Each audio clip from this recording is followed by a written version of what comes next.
Breaking news చూస్తున్నాము. TVK chief Vijay sensational decision తీసుకున్నారు. MLA పదవికి ఆయన రాజీనామా చేయబోతున్నారు. తిరుచి ఈస్ట్ ఎమ్మెల్యేగా రాజీనామా చేయబోతున్నారు విజయ్. పెరంబూర్ ఎమ్మెల్యేగా కొనసాగనున్నారు విజయ్. తిరుచి ఈస్ట్లో 27,416 ఓట్ల మెజారిటీతో విజయ్ గెలుపొందారు.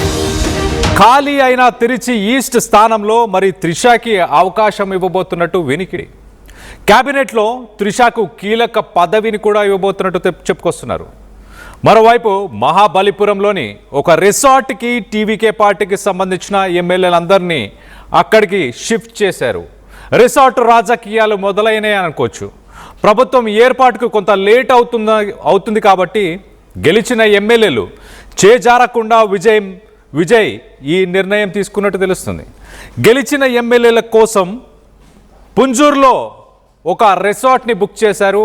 ఆ రిసార్ట్లో ప్రస్తుతానికి ఎమ్మెల్యేలు బస చేయాలని విజయ్ ఆదేశాలను జారీ చేశారు. మొత్తం మీద పెరంబూర్, తిరుచి ఈస్ట్ ఈ రెండు చోట్ల నుంచి విజయ్ పోటీ చేసి గెలుపొందిన తర్వాత తిరుచి ఈస్ట్ తన పదవిని అక్కడ రిజైన్ చేయబోతున్నట్టు తెలుస్తుంది. మరి రిజైన్ చేసిన తర్వాత బై ఎలక్షన్కి మరి త్రిషాకి ఆ అవకాశాన్ని ఇచ్చి తన క్యాబినెట్లో ఒక కీలక పదవిని కూడా ఇవ్వబోతున్నట్టు చర్చ నడుస్తుంది. దీనికి సంబంధించి మరింత డీటెయిల్గా మాట్లాడుకునే ప్రయత్నం చేద్దాం. ఇటు చెన్నై నుంచి మా ఏపీ ఇన్పుట్ ఎడిటర్ కృష్ణమోహన్ అందుబాటులో ఉన్నారు. కృష్ణమోహన్తో మాట్లాడి తెలుసుకునే ప్రయత్నం చేద్దాం.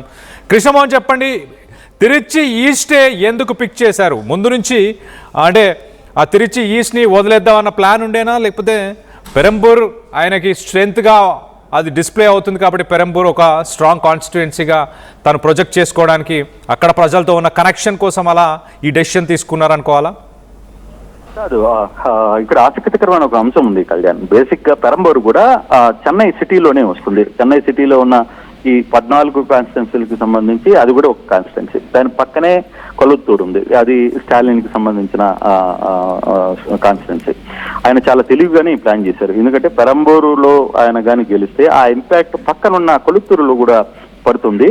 స్టాలిన్ ని కూడా మనం దెబ్బతీయచ్చు అనే ప్లానింగ్ లోనే ఆయన డైరెక్ట్ గా అక్కడ పోటీ చేసిన పరిస్థితి. అందుకే అక్కడ ఎస్కే బాబు అనే వ్యక్తి ఏకంగా స్టాలిన్ ని కూడా ఓడించి రికార్డ్ సృష్టించారు. ఆయన ఒక గేమ్ చేంజర్ లాగా తయారైన పరిస్థితి అక్కడ నిజంగానే. సో మరోవైపు ఈయన తిరుచి నుంచి కూడా పోటీ చేశారు. తిరుచిలో 20,000 మెజార్టీతో ఆయన బయట గెలిచారు. కానీ తిరుచిలో మొదట 2-3 స్థానాల్లో కూడా అందరూ అనుకునేది ఏంటంటే విజయ్ అక్కడ కొంత ఓడిపోతారు అనుకుని, కానీ చివరికి వచ్చేసరికి ఆయన 20,000 మెజార్టీ పైన చిలుకు ఓట్లతో ఆయన గెలిచిన పరిస్థితి అయితే కనబడుతుంది. అయితే ఇప్పుడు ఆయన 2 స్థానాలు గెలిచారు కాబట్టి ఏదో ఒక స్థానం నుంచి ఆయన రిజైన్ చేయాలి. కానీ వెంటనే రిజైన్ చేస్తారా లేదా అనే ఒక చర్చ జరుగుతుంది. ఇప్పుడు ఎమ్మెల్యేలతో మీటింగ్ లో కూడా ఆ చర్చ కూడా కొంత ఆయన ఇండికేషన్ ఇచ్చారనేది కూడా. సో ఆ స్థానానికి తిరుచికి ఎవరు ఒక బలమైన నేతని తీసుకుని వెళ్ళి అక్కడ ఉంచితే బాగుంటుంది అని ఒక చర్చ జరుగుతుంది. కాకపోతే సోషల్ మీడియాలో లేదు, కొంత టీవీకి సంబంధించిన సోర్సెస్ ఇవన్నీ ఏం చెప్తున్నాయంటే త్రిష పోటీ చేసే అవకాశం ఉంది, త్రిష ఇక రంగంలో దిగబోతుంది అని చెప్పి చెప్తున్న పరిస్థితి. కానీ అంత అవకాశం ఇవ్వరేమో అనేది మనకు అందుతున్న సమాచారం. బట్ ఏదేమైనా ఆయన పెరంబూరుని లీగ్ తీసుకుంటాడు. ఎందుకు లీగ్ తీసుకోవాలంటే సిటీ మొత్తం కంట్రోల్లో ఉంటుంది. సిటీ మొత్తం 14 సీట్లు స్వీప్ చేసింది టీవీకి. ఎవరిని వదల్లా, అసలు సిటీలో నిలబడ్డ పరిస్థితి ఎవరిని టౌన్ లో చెన్నై సిటీకి అనుకున్న 14 నియోజకవర్గాల్లో ఎవరిని వదలకుండా అందరినీ ఓడించిన పరిస్థితి అయితే ఉంది. సో అప్పుడు విజయ్ లాంటి వ్యక్తి కూడా పెరంబూరులోనే ఉంటే అది సిటీలోనే వస్తుంది కాబట్టి ఖచ్చితంగా ఆయనకు ఒక స్ట్రాంగ్ హోల్డ్ ఉంటుంది. దాని పక్కన ఉన్న మిగతా ప్రాంతాలు కూడా కొంత ఆయన కంట్రోల్లో ఉన్నట్టుగా ఉంటుందని భావిస్తున్నారు. అందుకే ఆయన పెరంబూరుని ఖచ్చితంగా నిలబడాలి, పెరంబూరులోనే ఉంటాను అనేది ఆయన చాలా గట్టిగా అనుకుంటున్నారు. బహుశా తిరుచిని రిజైన్ చేయాల్సిన పరిస్థితి వస్తుంది కాబట్టి ఖచ్చితంగా తిరుచి రిజైన్ చేస్తే అక్కడ ఎవరిని పెట్టాలి అనే ఒక చర్చ జరుగుతుంది. ఆ చర్చలో ప్రధానంగా త్రిషా పేరు ఏర్పడుతుంది. కానీ అంత ఛాన్స్ ఉండకపోవచ్చు అనేది కూడా ఇప్పుడు సోషల్ మీడియాలో ఇంకొక జయలలిత కాబోతుంది త్రిష అని కూడా ఒక చర్చ జరుగుతుంది. కానీ అంత దూరం ఉంటుందా లేదా అనేది జరగబోయే పరిస్థితులు చూడ. కానీ రాజీనామా కూడా ఇప్పటికిప్పుడు వెంటనే జరిగే పరిస్థితులు కూడా ఉండవు కళ్యాణ్. రైట్. అయితే కృష్ణమోహన్, మనం నిన్న ఇటు త్రిష 43rd బర్త్డే సందర్భంగా తిరుమలకు వెళ్ళి దర్శనం చేసుకొని దాని తర్వాత డైరెక్ట్ విజయ్ ఇంటికి వచ్చి విజయ్ని కలిసి విజయ్కి కంగ్రాచులేషన్స్ చెప్పి వెళ్ళడం జరిగింది. దాని తర్వాత మళ్ళీ విజయ్ ఇంటికి తాను కానీ ఏమైనా రావడం జరిగిందా? త్రిష గురించి అక్కడ పార్టీలో ఏమైనా డిస్కషన్ జరుగుతుందా? లేదు ఇప్పుడు దాకా అయితే గెలిచిన తర్వాత ఫస్ట్ మెంబర్ బయట నుంచి వచ్చి విజయ్ని గ్రీటింగ్స్ తెలిపిన వ్యక్తి త్రిష. ఉదయాన్నే తిరుమలకి దర్శించుకున్నారు, స్వామివారి దర్శించుకున్న తర్వాత ఆమె అక్కడి నుంచి ఫ్లైట్ లో నేరుగా చెన్నై చేరుకున్నారు. చెన్నై నుంచి నేరుగా విజయ్ ఇంటికి వచ్చారు. విజయ్ ఇంటికి వచ్చి ఇక్కడ విజయ్ని కలిసి కంగ్రాట్స్ చేసి ఆమె జస్ట్ ఒక అరగంట కూడా లేరు, అరగంట సేపులో ఆమె వెంటనే తిరిగి వెళ్ళిపోయారు కూడా.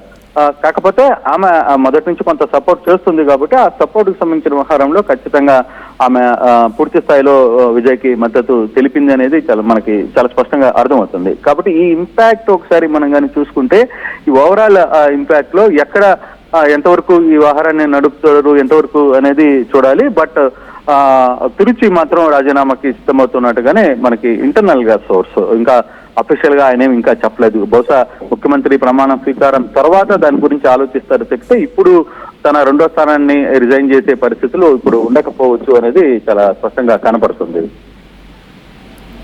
Right Krishnamohan, thanks for the latest update. మొత్తం మీద Vijay TVK chief Vijay sensational decision తీసుకున్నారు. ఇటు తిరుచి ఈస్ట్లో తాను ఎమ్మెల్యేగా గెలిచిన ఆ చోటుని రాజీనామా చేయబోతున్నట్టు వార్తలు వస్తున్నాయి. పెరంబూర్లో ఎమ్మెల్యేగా కంటిన్యూ అవ్వబోతున్నారు. చెన్నై నగరంలోనే ఈ పెరంబూర్ కాన్స్టిట్యున్సీ 14 కాన్స్టిట్యున్సీల్లో పెరంబూర్ కూడా ఒక కాన్స్టిట్యున్సీ అవ్వడం, దాంతోపాటు పక్కనే ఉన్న కొలత్తూరు నుంచి స్టాలిన్ పోటీ చేసి మరి ఓడిపోయారు. సో అతన్ని స్టాలిన్ని కంట్రోల్ చేయడానికి ఆ కాన్స్టిట్యున్సీ పైన ఒక కన్నేసి ఉంచడానికి ఒక రకంగా స్ట్రాటజిక్గా పనికొస్తుందన్న ఉద్దేశంతో పెరంబూర్కి విజయ్ స్టిక్ అవుతున్నట్టు తెలుస్తుంది. మరి చెన్నైలో తమిళ రాజకీయాల్లో మనం ఒకసారి చూస్తే కనుక అప్పర్ హౌస్ లేదు. 1986లో అక్కడ అప్పర్ హౌస్ని రద్దు చేశారు, అంటే ఎమ్మెల్సీలే లేరు. సో ఎవరికైనా త్రిషకు ఒకవేళ పదవి ఇవ్వాలనుకుంటే ఆ కోటాలో ఎమ్మెల్సీ కోటాలో ఇచ్చే అవకాశం కూడా లేదు. త్రిషని అక్కడి నుంచి బై ఎలక్షన్స్లో ఒకవేళ నిల్చోబెడితే ప్రతిపక్షాలు వేలెత్తి చూపించే అవకాశం ఉంటుంది. ఒక సినిమా స్టంట్గా మారబోతుంది అంటూ ప్రతిపక్షాలు వేలెత్తి చూపించే అవకాశం ఉంటుంది. సో ఓవరాల్గా కొంత ఉత్కంఠం అయితే నెలకొని ఉంది. తిరుచి ఈస్ట్ని ఎవరికిచ్చే అవకాశం ఉంది? సీనియర్ నాయకులకు ఎవరికైనా ఇస్తారా? మరి కొత్తగా పార్టీలో ఉన్న వ్యక్తులకు ఎవరికైనా ఇచ్చే అవకాశం ఉందా? మనకు తెలుసు ఇటు విజయ్ తన డ్రైవర్ కొడుకుకి సీట్ ఇవ్వడం కానీ, నిరుపేదలకి సీట్ ఇవ్వడం కానీ, అడ్వకేట్స్కి సీట్ ఇవ్వడం, లాయర్స్కి సీట్ ఇవ్వడం. మరో పక్కన స్టాలిన్ కాన్స్టిట్యున్సీ కొలత్తూరులో గెలిచిన వ్యక్తి, అక్కడ విజయ్ ప్రచారం చేయకపోయినా విజయ్కి సంబంధించిన ఒక డ్యూప్ పర్సన్తో ప్రచారం చేయించినా కూడా స్టాలిన్ పైన ఆ వ్యక్తి గెలిచాడంటే ఎంతగా ప్రజలు విజయ్ని కోరుకుంటున్నారు, కొత్తదనాన్ని కోరుకుంటున్నారు, మరింత వేగంగా డెవలప్మెంట్ కావాలని కోరుకుంటున్నారు అనే అంశాన్ని ఇప్పుడు అనలిస్టులు ముందుకు తీసుకొచ్చే ప్రయత్నం చేస్తున్నారు. సో చాలా క్లియర్గా గత ప్రభుత్వాలకి ఇప్పుడు విజయ్ చేస్తున్న పాలన, విజయ్ నుంచి చాలా ఎక్కువ ఎక్స్పెక్టేషన్స్ ప్రజల్లో ఉన్నట్టు తెలుస్తుంది. బడుగు బలహీన వర్గాలకు సంబంధించిన వాళ్ళు, మైనారిటీస్ కావచ్చు, వీరందరూ కూడా విజయ్కి చాలా సపోర్ట్ చేసినట్టు అర్థమవుతుంది. 20% ఉన్న బలహీన వర్గాలు విజయ్కే ఓటు వేశారు, అలాగే మైనారిటీస్ కూడా విజయ్కే ఓటు వేశారు. ఎక్కువ షేర్ డిఎంకేకి సంబంధించిన పార్టీ నుంచి ఎక్కువ షేర్ని ఆయన లాక్కున్నట్టు కూడా చాలా క్లియర్గా అర్థమవుతుంది. సో తిరుచి ఈస్ట్ని మరి ఎవరికి ఇస్తారు అన్న దానిపై కొంత సందిగ్ధం అయితే ఏర్పడింది. ప్రస్తుతానికి తన పార్టీకి సంబంధించిన ఎమ్మెల్యేలందరినీ కూడా ప్రస్తుతానికి ఒక రిసార్ట్ రాజకీయాలకి పరిమితం చేస్తూ ఒక రిసార్ట్లో వాళ్ళందరినీ కూడా బస చేయాలి అంటూ ఆదేశాలు కూడా జారీ చేసినట్టు తెలుస్తుంది. దీనికి సంబంధించి మీరేమనుకుంటున్నారు?